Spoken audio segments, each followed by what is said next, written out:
Assalamualaikum warahmatullahi wabarakatuh. Ayo tetap semangat mengikuti pembelajaran hari ini ya. Selamat bertemu kembali dalam pelajaran IPS. Pada kesempatan kali ini kita akan membahas materi tentang kegiatan ekonomi. Disimak baik-baik ya.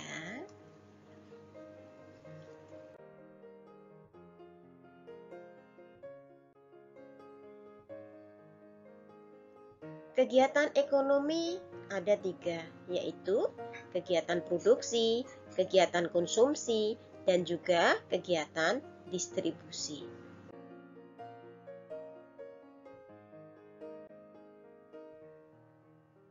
Pada kegiatan ekonomi, di sini ada bentuk kegiatan, nama kegiatan, dan pelaku. Yang pertama, nama kegiatannya adalah produksi. Bentuknya memproduksi barang atau jasa untuk menambah nilai guna barang. Pelakunya disebut dengan produsen. Kemudian yang kedua, itu adalah distribusi. Bentuk kegiatannya menyalurkan barang atau jasa dari produsen ke konsumen. Pelakunya disebut dengan distributor. Dan yang terakhir itu adalah konsumsi. Bentuk kegiatannya yaitu memakai barang atau jasa. Pelakunya disebut dengan konsumen.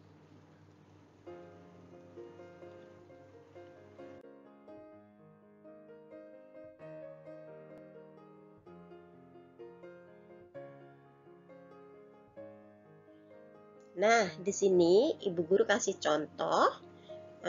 Ada beberapa gambar, bisa kalian lihat ya. Dari awal, di sini Bu Guru mengawali dari kayu atau pohon-pohon yang ada di hutan itu. Kemudian ditebang, ya, ditebang menjadi kayu gelondongan dan kemudian dibawa ke tempat pengrajin kayu. Pada pengrajin kayu dibuat di situ di Bu Guru kasih contoh adalah mebel ya, meja kursi. Nah, dari hasil pengrajin kayu berupa mebel ini tadi dibeli oleh konsumen dan dibawa ke rumahnya.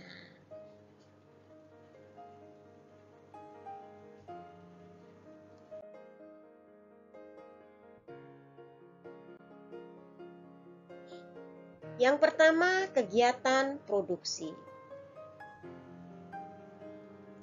Produksi adalah kegiatan menghasilkan barang atau jasa atau kegiatan untuk menambah nilai guna barang atau jasa. Nih, contoh dari gambar kegiatan produksi ya pada sebuah perusahaan.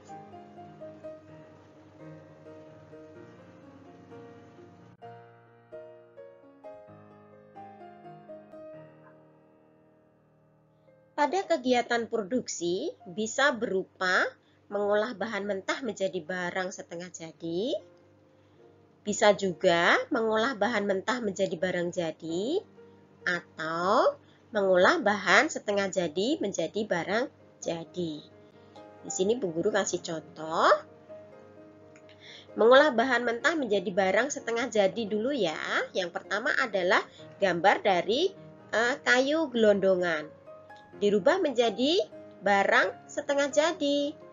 Nah, ini setelah kayu gelondongan diolah, dia menjadi papan ya, kayu, atau bisa juga triplek. Seperti itu ya. Ini adalah contoh dari mengolah bahan mentah menjadi barang setengah jadi.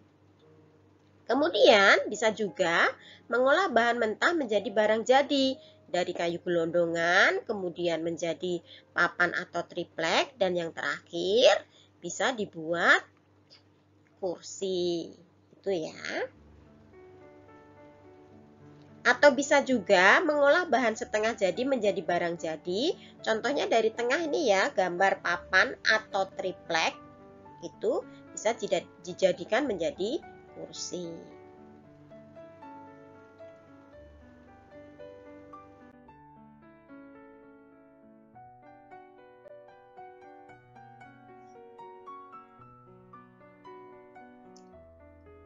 Setiap barang itu mempunyai nilai guna yang berbeda. Perbedaan dari nilai guna tersebut bisa dilihat ya dari nilai guna bentuk, nilai guna tempat, nilai guna waktu, dan juga nilai guna kepemilikan.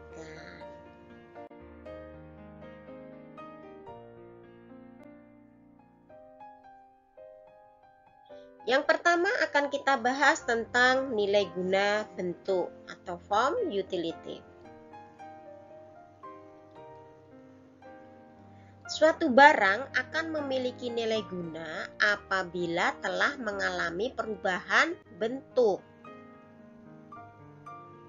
Nah, di sini Bu Guru kasih contoh. Nah, ini tadi ya, kayu gelondongan akan bertambah nilai gunanya jika dia dirubah bentuknya menjadi kursi.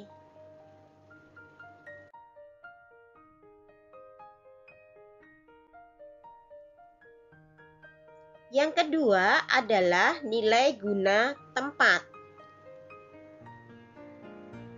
Nilai guna suatu barang akan lebih tinggi karena perbedaan tempat. Di sini contohnya adalah ikan. Jika ikan itu hanya di sungai atau di laut, kita bisa mengambilnya dengan gratis ya, tidak usah membayar. Tetapi nilai gunanya akan bertambah jika ikan itu sudah sampai di pasar, dijajakan di pasar atau dijual di pasar.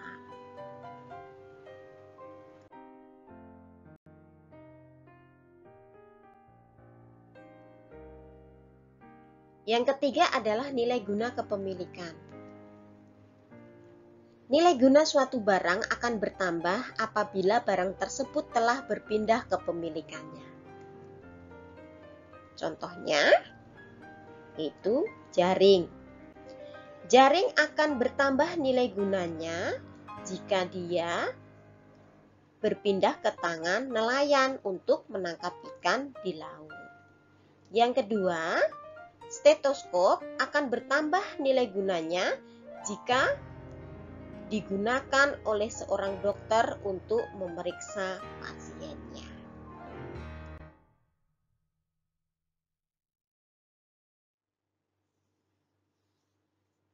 Yang berikutnya adalah nilai guna waktu. Nilai guna suatu barang akan bertambah kalau barang tersebut digunakan pada saat yang tepat. Contohnya adalah ya, seragam sekolah. Ini akan bertambah nilai gunanya jika digunakan pada saat sekolah. Yang kedua yaitu payung akan bertambah nilai gunanya jika digunakan saat hujan atau bisa juga digunakan saat panas.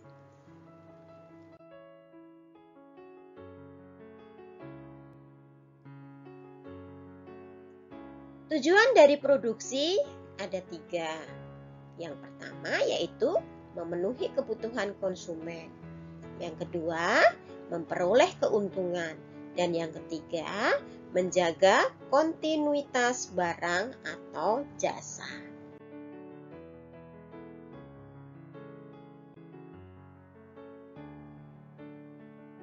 Faktor-faktor produksi ada 4, yaitu ada faktor alam, faktor tenaga kerja, faktor modal, dan juga faktor kewirausahaan.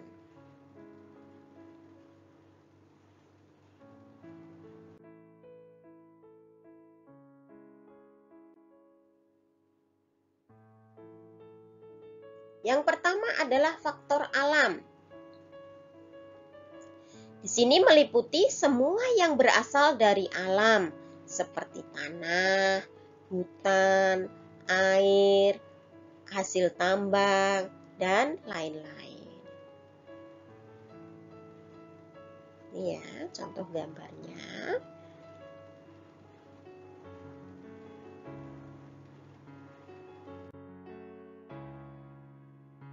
Yang berikutnya adalah tenaga kerja. Tenaga kerja terbagi menjadi 3, yaitu tenaga kerja terdidik adalah tenaga kerja yang memerlukan pendidikan tinggi, misalnya guru, dokter, dan sebagainya. Kemudian yang kedua, yaitu tenaga kerja terlatih adalah tenaga kerja yang memerlukan pelatihan dan pengalaman terlebih dahulu. Misalnya sopir atau montir. Dan yang ketiga yaitu tenaga kerja tidak terdidik adalah tenaga kerja yang tidak memerlukan pelatihan atau pendidikan khusus. Misalnya kuli bangunan, buruh gendong, tukang parkir, seperti itu ya, atau cleaning service.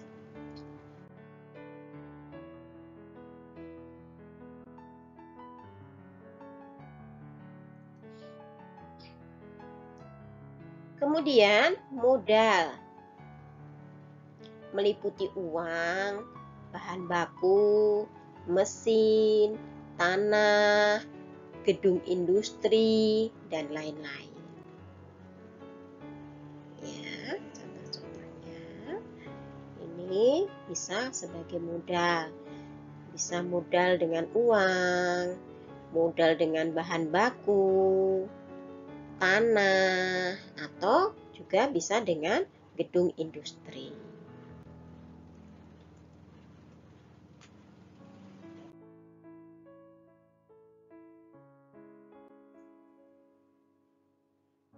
Yang terakhir adalah kewirausahaan, yaitu kemampuan seseorang atau beberapa orang untuk menyatukan semua faktor produksi agar dapat menghasilkan barang tertentu.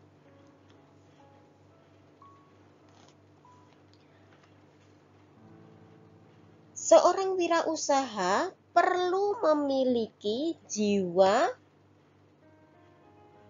ulet, tanggung jawab, mandiri, percaya diri,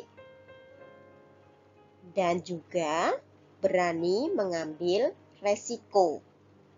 Dan seorang wirausaha juga perlu mengembangkan pola pikir kreatif dan inovatif.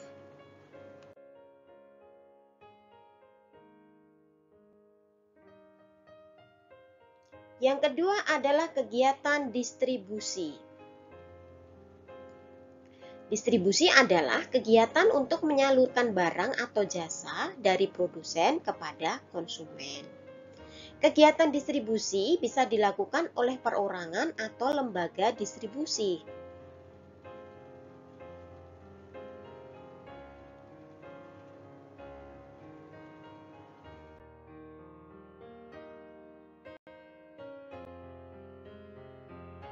Tujuan distribusi. Yang pertama, menyalurkan barang dari produsen kepada konsumen. Yang kedua, agar hasil produksi lebih berguna bagi masyarakat. Yang ketiga, kebutuhan masyarakat akan barang atau jasa terpenuhi. Dan yang terakhir, kelangsungan produksi terjamin.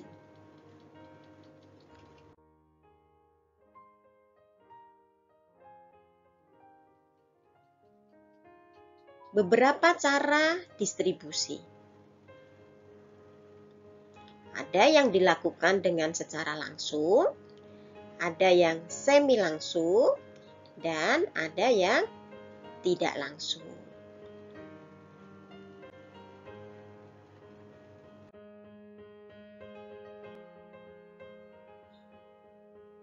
Yang pertama yaitu yang secara langsung. Barang atau jasa disalurkan langsung dari produsen kepada konsumen. Bu Guru sini kasih contoh yaitu tukang jual bakso.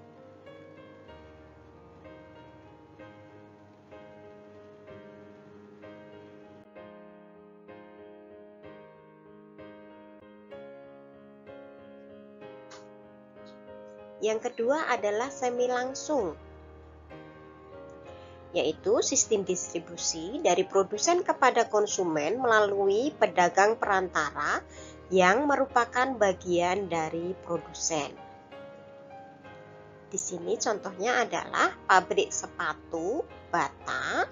Dia mendistribusikan barangnya ke toko sepatu Bata.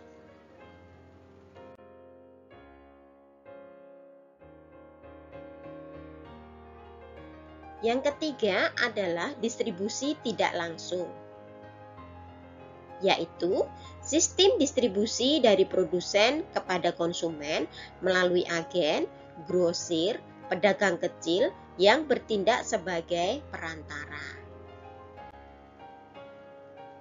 Ini ya, dari pabriknya, kemudian didistribusikan kepada agen.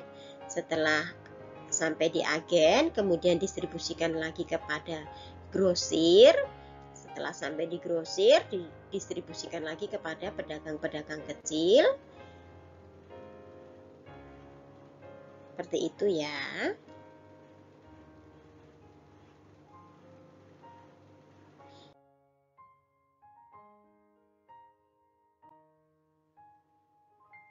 Yang ketiga adalah kegiatan konsumsi. Kegiatan konsumsi adalah kegiatan memakai, menggunakan, atau menghabiskan kegunaan setiap barang, baik secara berangsur-angsur maupun sekaligus habis. Tujuannya yaitu untuk memenuhi kebutuhan demi menjaga kelangsungan hidupnya.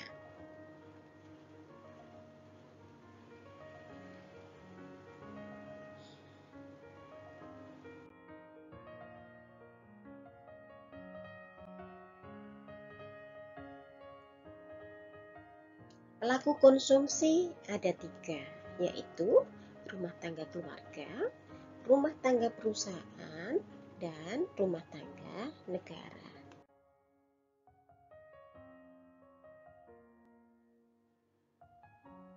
Yang akan kita bahas pertama yaitu rumah tangga keluarga. Keluarga merupakan sekelompok orang yang dipersatukan oleh pertalian darah. Keluarga merupakan kelompok yang sering melakukan kegiatan konsumsi. Setiap anggota keluarga memiliki kebutuhan yang berbeda, baik dilihat dari jumlah maupun ragamnya. Tingkat konsumsi dapat berbeda dengan keluarga lainnya. Perbedaan ini dipengaruhi oleh faktor pendapatan, jumlah anggota keluarga, gaya hidup, latar belakang pendidikan, atau juga lingkungan tempat tinggal. Dan rumah tangga keluarga juga perlu membuat perencanaan pengeluaran dengan menyusun anggaran pendapatan dan belanja keluarga.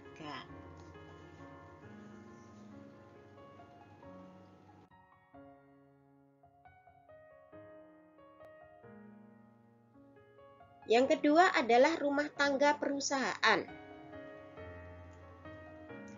Perusahaan merupakan tempat berlangsungnya proses produksi.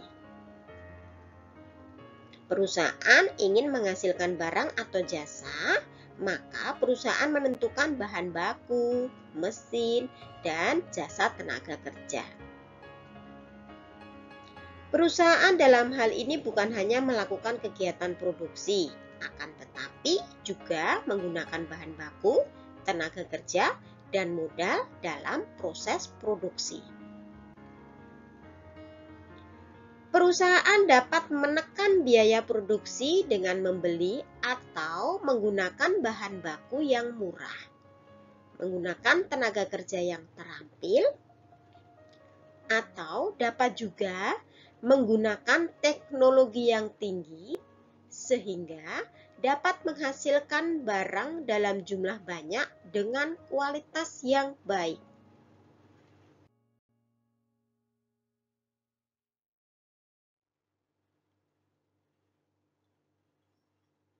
Dan yang terakhir atau yang ketiga yaitu rumah tangga negara.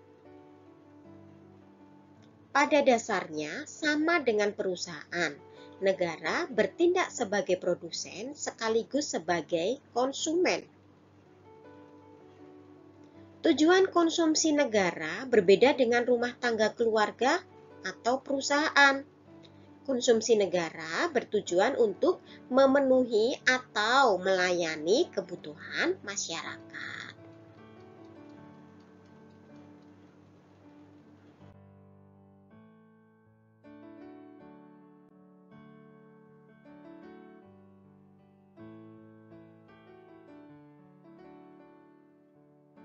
Demikian materi kita hari ini. Jangan lupa tugas-tugasnya dikerjakan ya. Assalamualaikum warahmatullahi wabarakatuh.